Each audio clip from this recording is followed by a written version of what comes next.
আল্লাহ পাকের হাবিব বলেন এই দিনগুলো হচ্ছে আল্লাহ তাআলার কাছে অনেক সম্মানিত।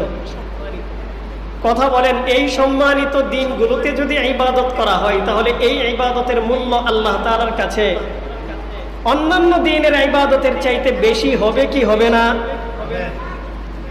এই কারণে এই দিনগুলোতে বেশি বেশি ইবাদত করা, এই দিনগুলোতে কি করা? বেশি বেশি ইবাদত করা। আমরা জিলহজের প্রথম 10 দিন কি আমল করব? জিলহজের প্রথম 10 দিন আমরা বেশি বেশি নফল আমল করব। বেশি বেশি কি আমল করব?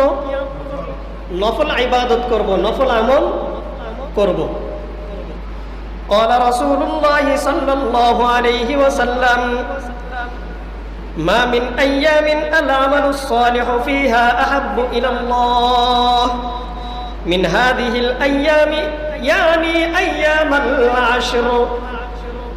নবীজি বলেন এই জিলহজ মাসের প্রথম 10 দিন ইবাদত করলে যেই পরিমাণ ফজিলত, যেই পরিমাণ ফায়দা, অন্যান্য দিনের আমল, অন্যান্য দিনের নফল ইবাদতের যেই পরিমাণ ফজিলত, জিলহজ মাসের প্রথম 10 দিন নফল ইবাদত করলে আল্লাহ তাআলা বান্দার আমল নামায় এর চাইতে অনেক অনেক গুণ বেশি ফজিলত দান করেন।